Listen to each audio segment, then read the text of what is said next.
a little bit just to sort of give you the Roshei Prakim and set up the structure, and then we'll move on. So on Yud Beis Amud Beis, Rabbi Yochanan asked the question as to whether or not a child, a minor, a katan, whether or not a katan has machshava. Okay, that was the question. How do I do this back here? Okay. The Gemara asks, Amar Rebbe Chia, 1, 2, 3, 4, 5, 6, 7, 8 lines up from the bottom of Yud Beis Amud Beis. Amar Rebbe Chia bar Abba, Bai Rebbe Yochanan, Katan yesh lo machshava o ein lo machshava. That was the question. Katan yesh lo machshava o ein lo machshava. That's the question. So, what does it mean, yesh lo machshava or ein lo machshava? Remember, we're talking about if a katan expresses intent for something, does that intent create a halachic difference in the world? So what would be an example of where intent would create a halachic difference in the world? So created a kli by doing something. Well, no. So let's say I have a kli. I have something which is not a kli. The example we used, which was an acorn or something like that, which by definition, or a shell, right? An acorn or a shell of some kind of nut, which by definition is not a kli. And I think I'm a gadol, right? And I think I have a machshava that I am going to use that for something. Right? And I actually declare that intention that I am going to use that for something. My machshava, meaning my declared intention, I haven't done a ma'aseh, but my declared intention creates a halachic difference in the world. And that item now becomes a kli and can become tameh. Okay? I don't have to do anything to it. I just have to declare my intention to use it as a kli, and it becomes a kli. Right? That's what I, as a gadol, can do. But what about if I'm a katan? Right? If I'm a katan and I declare my intention for this acorn to become a kli, does it become a kli or not? Right? That's the question. So that's the question that Rabbi Yochanan is asking here when he says, Katan yesh lo machshava o ein lo machshava. It doesn't mean can a katan think. Of course a katan can think. It means, are the intentions expressed by the katan? It's not really machshava.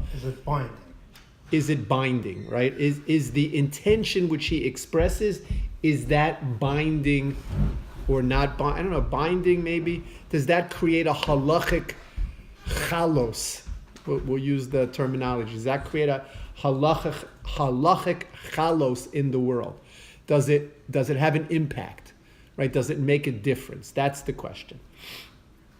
So the Gemara asks the question. It says, why is Rabbi Yochanan asking about machshava? Why doesn't Rabbi Yochanan ask about ma'aseh? In other words, right? What does ma'aseh mean? Ma'aseh means if a katan does something, so does that physical action create a chalos for something or not?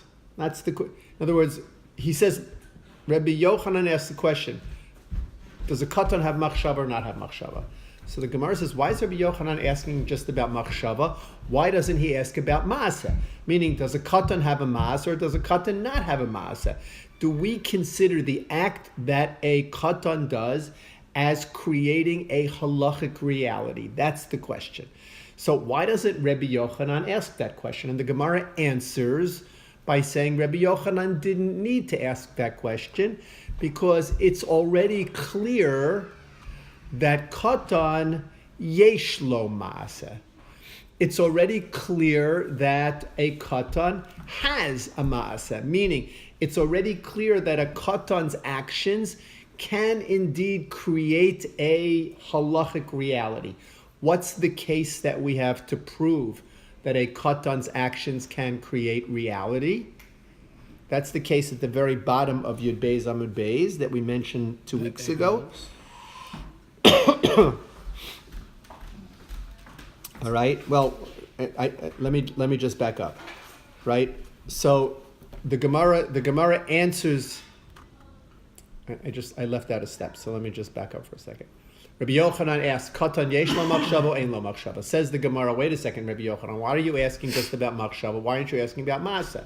So Rabbi Yochanan replies, "I'm not asking about maaseh because I know about maaseh, because they clearly do have maaseh, right? So if they clearly do have maaseh, so says the Gemara, and that's the reason you're not asking about it, because it's clear.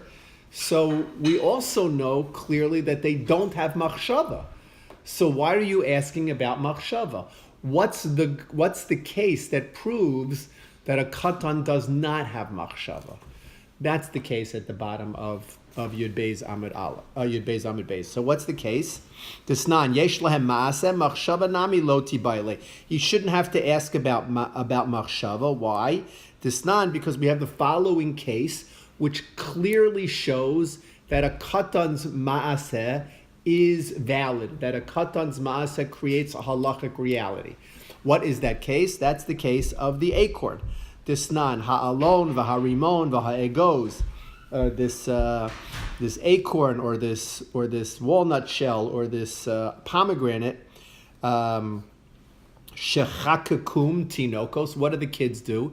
They scrape them out so that they're hollow, and they fill them with whatever, sand or whatever. Lamud bahen afar, right? Either they do that, shehiskinum lakaf moznaim, or they split it in half and they make like a make pretend scale out of it. And that's how kids play, right? I don't know, right? Maybe they play differently in those days than they play today, but that's how they played in those days. So what happens when a katan makes this pomegranate into two scales, right? Into the, not scales, what are they called? The plates. The two plates of the scale, right? The two, there must be a name for it. Weights.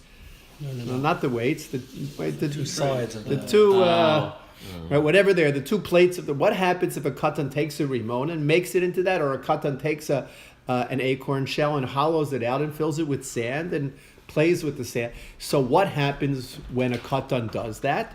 So we know that once the katan makes it into a kli by a maaseh, what's the status of this object? It is a kli, and it can become tameh. So what do we learn from here? We learn from here that it's clear that a katan does not have machshava. Because for a katan to simply think about this pomegranate and say, I'm going to use this pomegranate to make a scale, if he was a gadol and he thought that way, okay. But he's a katan and he thinks that way, it's irrelevant. Whatever he thinks, even if he expressly says it, it's irrelevant until he actually does a physical action, until he actually does a maaseh. So the Gemara is perplexed with Rabbi Yochanan. The Gemara says, Rabbi Yochanan, we don't understand you. You asked a question about machshava.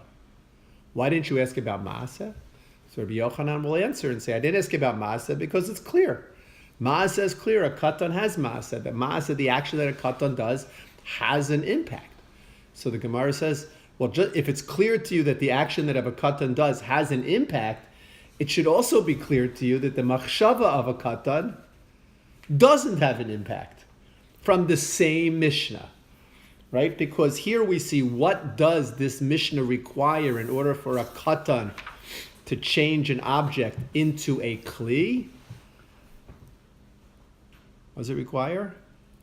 A maaseh. It requires an action. It requires a maaseh. So that's proof that machshava alone is not sufficient. Well, where does it say that? Like, where does it say that the machshava is not enough in the Mishnah? It doesn't say. It doesn't say it specifically. It does not say those words. It is implied. Let's see where the Gemara says. Count 1, 2, 3, 4 lines up from the bottom. 4 lines up from the bottom. The Gemara, or 5 lines up from the bottom, the Gemara says, or 6 lines up from the bottom, B'tibai le maaseh. Why doesn't he ask about a maaseh? So the Gemara is going to say, Maishna maaseh de lo kami baile. Why didn't he ask about a maaseh? Disnan, right? Yesh lahen maaseh, because we have a mission that clearly indicates that maaseh works by them. So machshava nami lo tibaile. So he shouldn't have asked about machshava. Why? Disnan, because we have the following Mishnah that seems to indicate clearly that machshava alone is not sufficient. What are the last words on the lines, the last words on the page say? Right? Tamein, right? These objects can become tamei. Why? Mipnei sheyesh lahen maaseh. Ve'ein, next page. Ve'ein lahen machshava. Okay? So what we're left with right now is Rabbi Yochanan has a problem. Because Rabbi Yochanan, if he's asking the question, does a katan have machshava, what should the answer be? No. No, because what do we learn from this case about the acorns and the pomegranates? What do we learn? I gotta be honest, I don't see how we learn anything from this except for that if he does a maaseh, it's a kli. I mean, there's no even talk about machshava here. It's straight out saying if a kid takes a thing and turns it into a object, it's now a kli, right? So if I wasn't thinking about making a kli, right, and I was just playing with an acorn, and suddenly it turned out to look like a weight, right, and I figure, I could use this as a weight, why is it any different? I just can't see the distinction. You don't see how the Mishnah quoted at the bottom of Yud Beis Amud Beis comes to teach sheyesh lahen maaseh ve'ein lahen machshava. You don't see that. I see how it says maaseh. I don't see the machshava part.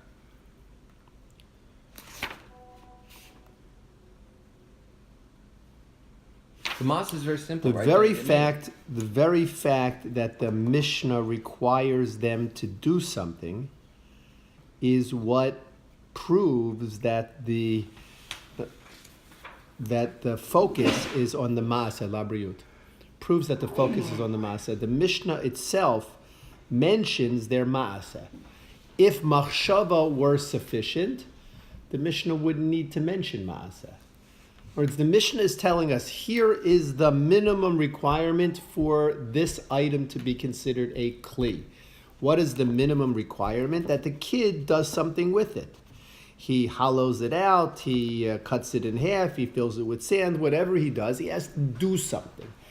The Mishnah is telling me that in order for him to make this into a kli, he has to do something.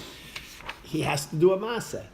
The very fact that he has to do a maaseh in order to make this into a kli implies, it doesn't say it clearly, implies that if he didn't do the maaseh, that if the only thing that was there was the machshava, it wouldn't have been sufficient. Where is the conclusion of the quote? I get the implication, but does the quote, the tanan that we're being given here, does it go all the way to ein lahen machshava? Because if it goes to ein lahen machshava, it's not a question of implication. It's beferush, ein lahem machshava. So, but it's unclear to me how we know exactly where the quote goes to. Mm-hmm. Good question. You have a Mishnayos here? What do we need? Kahati Kalim.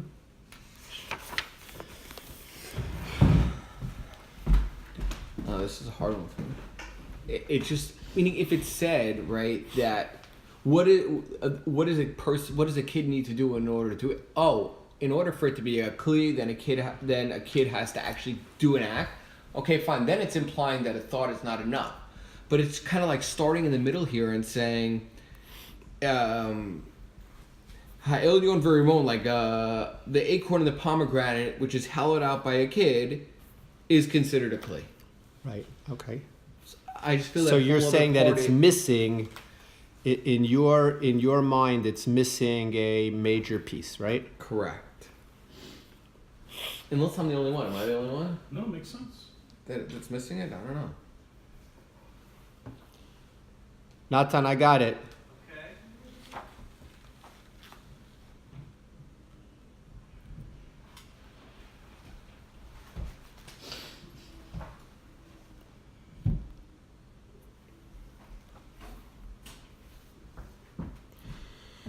Okay, let's see. Kalim. Oh, you got it? Okay, good.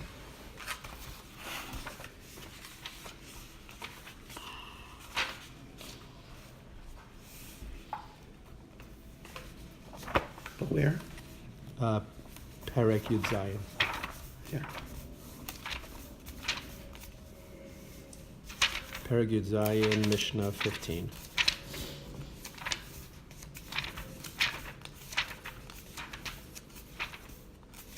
Okay. Okay, so what does the Mishnah say? It's in the middle of the Mishnah. The Mishnah says, the Mishnah quotes the whole thing. Right, the Mishnah says, Harimon, Harimon, Ha'alon, V'ha'egos, Shechakakum, Hatinokos, Lamud Bahem Es Ha'afar, O Shehiskinum Lekaf Maznayim, Tomei, Sheyesh Lehem Ma'aseh V'yein Lehem Machshava. So it's not an implication. So it's not an beferish. The Brisa says it. The Mishnah says it beferish. The Mishnah says it beferish. The Mishnah says it beferish. Okay. So the Mishnah says ve'ein lahem machshava. So Kahati explains aval imatsu kalipos chakukos. Let's say they found shells that were hollowed out already by someone else. V'chashvu aleihem lamud bahen es ha'afar. And they said, hey, I can use this to play with the sand. But they didn't do anything. V'lo asu bahem ma'aseh la'asos sam kli. They didn't do anything to make it. They didn't do a ma'aseh to it. Einam mikablim tuma. These items are not mikabel tuma. So the Mishnah itself makes the statement of yesh lahem ma'aseh ve'ein lahem machshava. So accordingly, the Gemara is saying to Rabbi Yochanan, I don't understand, right? The Gemara itself, answers your question. You say katan yesh lo machshava ein lo machshava. So Rabbi Yochanan, why aren't you asking about maaseh? Rabbi Yochanan says, because I know about maaseh. There's a Mishnah that tells me yesh le maaseh. So the Gemara says, yeah, and guess what? That same Mishnah tells you ein lahem machshava.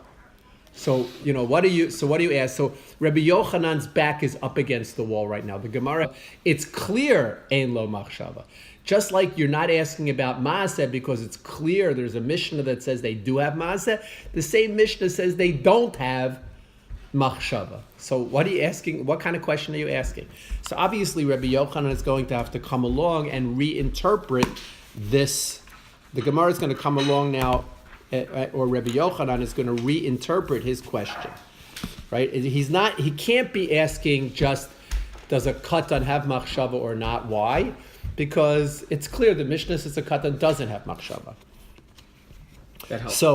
So Amar Le, so thanks for being diligent with it. Amar Le, so Rabbi Yochanan responds, and Rabbi Yochanan says, Machshava gredasa lo kami baile. Right? He's not asking, I'm not asking, says Rabbi Yochanan, about plain intention. I'm asking about the following. Ki kami baile, machshavto nikeres mitoch ma'asav. What am I asking about, says Rabbi Yochanan? I know that ma'aseh, the kid definitely has. Right? The kid definitely has. I know that machshava, the kid definitely does not have. I'm asking about the middle case. What's the middle case? The middle case is where a kid does something. He does a ma'aseh without declaring or articulating his intent. Right? What's the story under that circumstance? Why should it be any different than an adult? Adult, it's an action. And the reason an adult Kids are different than adults. The reason an adult is an action is because the adult doesn't even need the action. For the adult, the machshava alone is sufficient. If the adult finds the acorn hollowed out and the adult says, I'm going to use this as a sand timer. The minute he says that, meaning the minute he thinks that and says it, declares his intention, it becomes a kli and it's tameh. Yeah, but an adult can do things even intending not to do them and still considered an action. Meaning, give me an So if example. you For hollowed example, it you out pick up the without lulav saying. and etrog together, just because you're picking them up. You Right. hold the lulav and the etrog the wrong way, guess what? It's like you just did the mitzvah, even if you had intention. Even if not you to. hold them the right way. Well, Right. it's automatic. Even if you weren't planning on doing it, it's like you just did it anyway. You could have even intending not to do the mitzvah. So what You question pick are up the lulav you? and etrog, you're saying, I'm So not what doing the question are you mitzvah until asking? do the mitzvah. You can No, even have that's intent not to do true. it. If you have intent not to do there are two ways to be mekayim the mitzvah of lulav and esrog. The preferred way is to pick up the esrog upside down. If you pick up the esrog upside down, which is called lo b'derech kidulo, not the way in which it grows.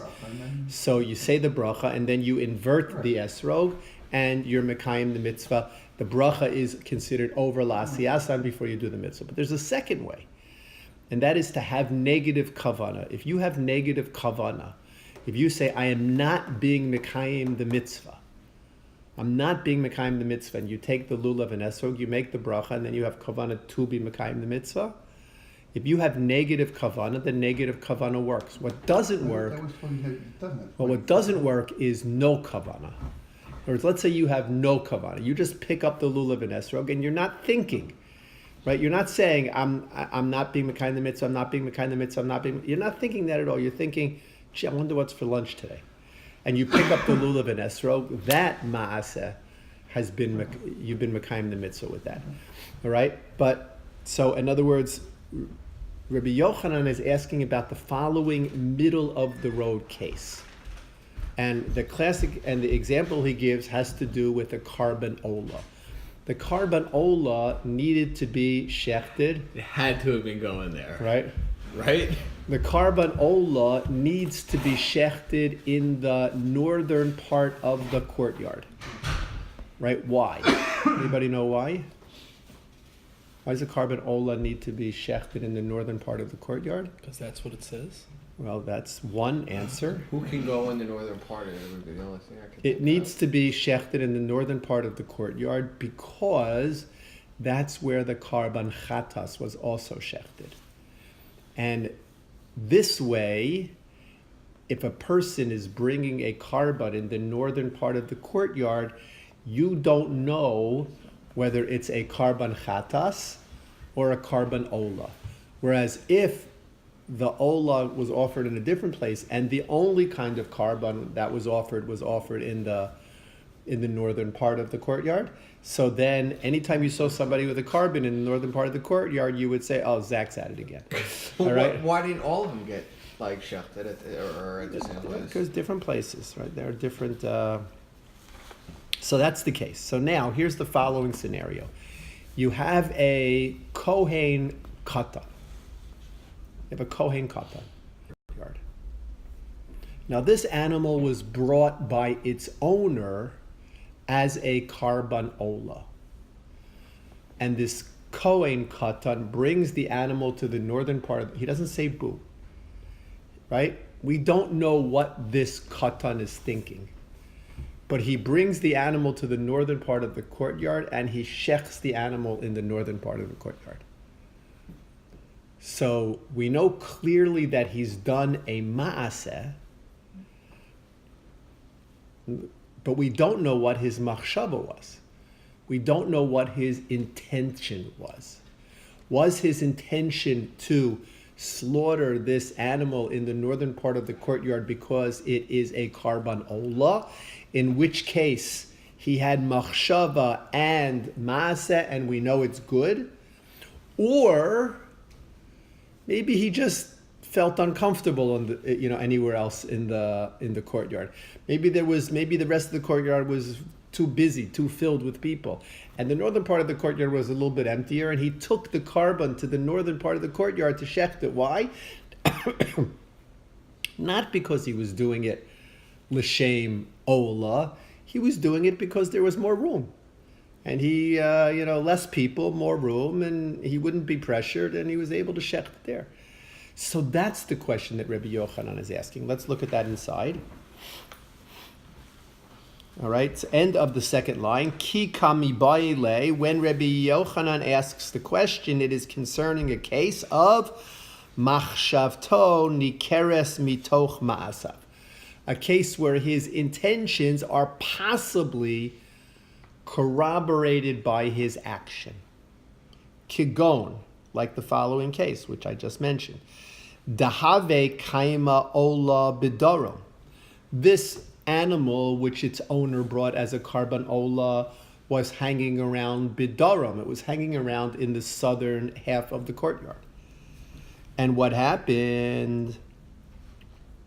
Va'asyuha, and this katan took it from the southern part of the courtyard, bitzafon, to the northern part of the courtyard, v'shachta, and he shechted it in the northern part of the courtyard. So what do we say about such a case? This is what Rabbi Yochanan's question is really all about. What do we say about such a case? Mi da'asya bitzafon v'shachat ichavein lo? Do we say, since the katan brought the animal to the northern part of the courtyard and shechted it there, that's an indication that what was his kavana? His kavana was that this would be considered a karban ola. And the owner gets the credit for the ola. Okay? In other words, what are we basing ourselves on? We're basing ourselves on his ma'asim, on his actions. Right. And we're going to say that his we don't know what his machshava was. But if he's doing this is Rabbi Yochanan's question. If he's doing this, do we say that his actions enough are sufficient to allow us to attribute machshava to it? Or perhaps, dilma, makom hu dulo isramile. There was no room for him in the southern part of the courtyard, and he went to the northern part of the courtyard. Why? Because in the northern part of the courtyard there was room. In other words, from his ma'asim we cannot deduce what his machshava was. Those are the two sides. That's what Rabbi Yochanan is really asking. We know that if he has a declared intention alone, garnished, it's nothing. We know that if he has a declared intention and a ma'aseh, it's good. What about if he has a ma'aseh and no declared intention? What's the story under those circumstances? But the Mishnah didn't say that he had a declared. Even the Mishnah didn't say he had a declared intention. I guess he did because he wanted to hollow out that shell. But it seems like his masa doesn't matter, right? According to the Mishnah, it's really just about. It's the masa, not about the machshava at all. Well, yeah, but since the Mishnah mentions mentions what his intentions were, Then we have to assume right? that We it have has to so be. that, but that's the question Rabbi Yochanan is asking. Exactly your question is the question Rabbi Yochanan is asking. Is maaseh alone strong enough For a katan. for a katan? Well, if machshava doesn't count, then masa alone should be strong enough, in my opinion. Okay, My humble well, that's rabbi opinion. right. So that's that this is what Rabbi Yochanan is struggling with. Right? Is maaseh alone sufficient for a katan, or does in order for maaseh to work, there needs to be a declared machshava? That's the question that Rabbi Yochanan is asking. Okay, so says the Gemara. Hanami Amra, says the Gemara. Nope, Rabbi Yochanan, we're not going to let you get away with that. Why? Because you also answered this question one time before, right? You answered this question where you said, right? Hanami Amra Rabbi Yochanan. You once said the following case. Disna, and I have the following case. Hama'ale Peirosav Lagag. What's the case? So the case is as follows. I have a bundle of wheat, or I have a bushel of apples, and there are a lot of insects around. And the insects will eat through, they'll damage my apples, or they'll damage my wheat. So what do I do to protect it? I take them to the gag. I take it up to the roof. Now, Why does the roof protect the produce from insects? High up. I don't know. I mean, insects fly pretty high up also. I'm not sure. But I have... I suppose if it's worms on the ground, that's, right. It could be, maybe it's worms in the ground, maybe it's insects that, that stay near the ground or that, whatever. But whatever the situation was, taking it up to the roof was considered a way to avoid the damage of insects. Except what happens when I take my produce up to the roof? My produce is going to get wet from the dew. Right? If my produce is on the ground and it's sheltered, the dew is going to fall in the morning and my produce is not going to get wet. However, if my bushel of apples is sitting on the roof, so in the morning, what's going to happen to my bushel of apples? It's going to be wet. Why do I care whether my bushel of apples is wet or not? I'm sure you're about to tell us. What? It's going to contract tumor. Oh, apples or any produce can only become tameh if there is a medium of liquid to transmit that tumah. You all know this. How do you know this? You all know this. Oh, Pesach Seder? The Pesach Seder. You do rachza when? Before we eat Before karpas. Right? So the kids are supposed to see you washing your hands before karpas and say, what are you doing? We only wash our hands before bread. Why are you washing your hands before karpas? And that gives you a chance to tell the story. But obviously at one time, people always wash their hands before karpas. Why? Because what is karpas? You're dipping the karpas in salt water. So whatever you use for karpas, I know we use potatoes in our home. I don't know what you guys use. We have a preference. Everybody gets their preference, but Parsley. potatoes, parsley, celery. Okay. Right? So whatever you take, if you were just to eat that without dipping it into salt water, you wouldn't have to wash your hands. But the fact that you're dipping it into salt water and touching it with your hands now requires you to wash your hands. That's the rachsa before karpas. And they used to do, when Tuma and Tahara were applicable laws, that used to be done all the time. So in order for produce to become tameh, it needs to have contact with water or blood or honey or milk or what? Wine, right? There's 7 liquids. I don't know if I hit all 7. There are 7 liquids, and the water needs to have, the produce needs to be wet with one of those liquids. Requirement number 1. Requirement number 2 is not only does the produce need to be wet, but you have to want the produce to be wet. In other words, right, you have to have hana. In other words, you have to be happy or glad or content or satisfied, however you want to mention it, that produce is wet. But that's not your intent with that original scenario. Your scenario was to bring it up to the roof so the bugs would eat it. Good point. Exactly, right. So the scenario is I brought it up to the roof so that the bugs don't get it. Okay? Now, if I in some way show that I want it to get wet, so then what's going to happen if something tameh touches it? It's going to become tameh. How would I show that I want it to get wet? How would I show that I want it to get wet? Okay, leaving it open is one way, right? If I don't cover it, I leave it open.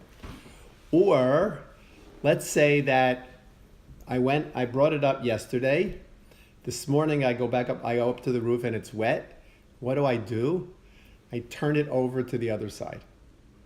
What's the point of turning it over to the other side? The other side gets wet. So now I want the other side to get wet. Why would I want this produce to be wet? Stay fresh. Correct. You know this also. You go to Everfresh or you go to Shop Delight, right? Or you go wherever you go, and all of a sudden you're getting wet, right? You know, you're standing there looking at the lettuce, and all of a sudden you're getting wet because the spritzer goes off. So you might want this produce to get wet, because if the produce will get wet, it will stay fresher looking. So the question is, when you bring it up to the roof, what do you want? Do you want it to get wet or do you not want it to get wet? So that's the question that we're dealing with right now. So let's see. The Mishnah says, Hama'ale peirosav lagag mipnei hakinima. A person who brings his produce up to the roof, mipnei hakinima. Kinima are some kind of insects, maybe worms, I don't know, lice or something like that. And brings it up to the roof to protect it from infestation. And what happens? Vayared aleihem tal. The next morning he goes out and the produce is covered with dew. So is that considered the kind of wetness that brings about tuma or not? Says the Mishnah, Einon b'chiyutan. The phrase b'chiyutan is the words kiyutan is the beginning of a pasuk. You actually have the pasuk in the Gemara, I think. Look at the Torah or Hashalem on the left margin of the page. Margin. What? Right margin. I'm sorry. The right margin. You have yours in the right margin. Do you see the pasuk? Which one is it? B'shachat ben bakar. No, but it's not here. I don't have it. It's not quoted. It's not quoted in its entirety. I think the notes probably quotes it in its entirety. Yeah. V'chi yutan ma'im al zera v'nafal minivlatam alav tamehu lachem. Okay, v'chiyutan, and when water will be placed on something and something tameh will fall upon it, it will become, the produce will become tameh, or whatever else will become tameh. So the phrase kiyutan means the water was placed on it deliberately, or if not deliberately, meaning that the owner was okay with okay with the water being on the produce. So we're saying if you bring the produce up to the roof in order to simply avoid the bugs, and you come out the next morning and there's dew on them, einon b'chiyutan, right? Einon b'chiyutan. Why? Because that wasn't your intention at all. What was your intention? Your intention was simply to avoid the infestation. You had no intention at all. You didn't want this produce to get wet. If it hadn't gotten wet, you'd be just as happy, right? You didn't want it to get wet. However, if you said, you know what, I'll take it up to the roof to avoid the infestation, and tomorrow morning when I come out, what will happen? It'll be wet, and that's good for the Jews because it will look fresher, it will stay fresher. You wanted it to happen. Then the pasuk of kiyutan does apply, and it can become tameh. Here's the case. Here's the question. A katan brings it up to the roof, right? Child labor. You get this katan and you say, take this bushel of apples and put it up on the roof. So the katan takes the bushel of apples and he puts the bushel of apples up on the roof. And now what happens? Comes out the next morning and the apples are wet. So can we tell anything about his intention or not? Like, what was his intention? So let's look at the Mishnah. When does the intention happen? When you flip the apples over, or so when that's you bring them up? so that's a good 'Cause question. I could say I want to keep them clean. I have no intention of making this tameh. I bring it up to the roof, and I guess it was a cooler night than usual. Now somebody's dew on there. I'm like, oh, it got wet. Let me go flip it over, and I'll get the benefit on the other side the next night. So in other words, So I changed my intention in the middle. no, but it's an excellent question, Elliot. If indeed, when you notice the water there, you say, not so bad, right? That means we're not talking about your lichatchila intention. We're talking about what's your assessment of this produce being wet. If you walk out in the morning and you see the produce wet and you say, darn, right? I don't want this produce to get wet. Now that's clear.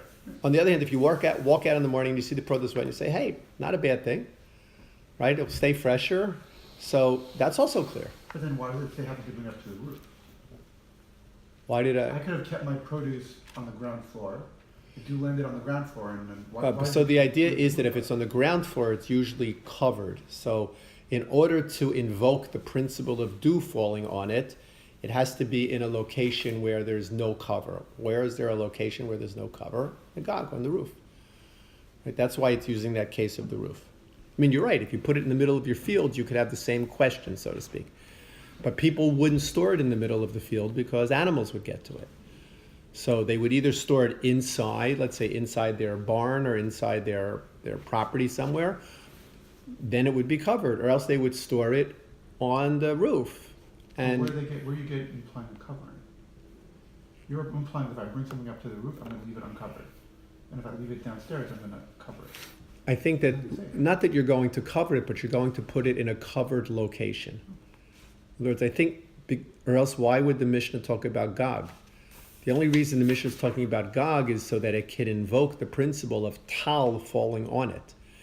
If they can invoke the principle of tal falling on it when it was on the ground, you wouldn't need this case of Gog. Okay. So says the Mishnah, if this was his kavana, or as Elliot points out, if he was happy about this, harei hein b'chiyutan. Okay, now, he'elum cheresh shota v'katan. So Larry, Moe, and Curly, right? The big three, what happens? They take it up to the roof. Cheresh, shota, and katan. To bring it up to the roof. Af al pi sheniskavnu lekach, einan b'chiyutan. What is the Gemara saying? Even though they had kavana for this produce to become wet, einan b'chiyutan. The produce will not become tameh. Why? Mipnei sheyesh lahen maaseh v'ein lahen machshava. In other words, what is the case here that Rabbi Yochanan was talking about? What's the case? The katan, let's say, brings the bushel of apples up to the roof. And they want it to be wet. Right? And he doesn't say boo about why he's bringing it up to the roof. He just brings it up to the roof to avoid the bugs. Right? He doesn't say there's no statement prior to bringing it up to the roof that he wants it to become wet. When he sees it, what happens? He says, oh, that's nice. I like it. Right? When he sees it, that it's wet, so that's when his intention becomes clearly expressed. But that's already after the maaseh was done. Right? That's already after the maaseh was done. From here we learn that a maaseh without a declared intention, without a declared machshava, is not considered a valid act to give something halachic reality. However, the following case, Mishnah continues. Va'amar Rabbi Yochanan says, Lo shna, the only way we taught this, Lo shna ella, right, it's a double negative, Lo shna ella, shelo hipech bahen. This only applies as long as the katan didn't Turn them over. turn the 'cause that would produce be another over to the maaseh. other side, right? However, it's another maaseh. However, aval hipech bahen, harei ze bechiyutan, right? If he turns it over, so then it's clearly bechiyutan. Why? Because there he has a declared intention, and he has a corroborating maaseh, and a declared intention and a corroborating maaseh clearly work. What about a maaseh without a declared intention? From this mission, it should be clear that it's not good. So if the kid Kohen takes the behemoth to the northern part of the courtyard, what do we, and doesn't say anything, no declared intention, what do we assume? It's not good. So what do you mean that's the question Rabbi Yochanan is asking? It can't be, because Rabbi Yochanan himself already told us what the halacha is in that case. So where we are right now is we have backed Rabbi Yochanan up against the wall a couple of times, right? First time, why he's asking about machshava and not maaseh, and then he tries to get out of it, and we push him back up against the wall, and we say, no, how you're trying to get out of it is not going to work. Why? Because you told us yourself what that halacha was in a prior case. Right, so why do we say the prior case is correct? Why do we say why is a proof against the prior case? Why isn't his statement now about the katan in the Beis Mikdash, why is that not a proof against his original Mishnah? So we didn't give the answer about that. There's no, right, the case of the katan in the Beis HaMikdash is not clear. The case of the katan bringing it up to the roof is clear. Rabbi Yochanan made a clear statement there. You can't bring a stira to that from a case which isn't clear. So Rabbi Yochanan has still not yet defended what his question One's is. on I'm private sorry. property, one's in the Beis HaMikdash. One, you may have told a katan to do something. Like, there's lots of differences between cases. You probably told the katan to bring the thing up to the. If Zach decides to grab your apples and bring them up to your roof. No, I told him. I said to him, I said, bring them up to the So roof. you didn't tell him. So he went and he just did it. Okay. And now they're up there and he flipped them over. Well, so Now your apples are all tummy. but we have no, when he just brings them up to the roof, when they're first wet, they can't become tummy. Now, if he flips them over, right, we have to, there needs to be some kind of intention. In other words, some kind of clear intention. He said, hey, it's good that they're wet, and now he flips them over. But they're not his apples, they're your apples. I And understand. in Mikdash, she's acting presumably as a shaliach for the guy bringing a korban. Okay. He's going to do we assume a shaliach is going to do what the shaliach is supposed to do. Okay. Do we have a If you case give, where like, for that's example, not if I give Simon a get and tell him to give it to Julie, and she ends up with a get, I assume Simon gave it to her, and we assume that I wanted to give her the get. Why is this the example? Really? I'm just saying. But we have Like, we had a whole scenario a couple here- pages ago where you weren't allowed to like if you had a thing So in of the Beis Mikdash, you told the Well, Kohen to sure, go bring the korban. Here in the house, So you're saying the May not- katan, who cares what the katan wants, right? It's not his. That's what you're asking me. Right. Who cares? So how can this ever be v'chiyutan in a way that the katan makes the decision? right. Okay, maybe we'll start with that question next week. But I want you to keep in mind, because I don't have to go back. Keep in mind that Rabbi Yochanan, we still don't understand the question that Rabbi Yochanan is asking. When Rabbi Yochanan asks the question, he says, "Katan yesh lo machshava, ein lo machshava." As of right now, and as of next Monday, we do not understand that question. That's the question we're going to keep trying to understand.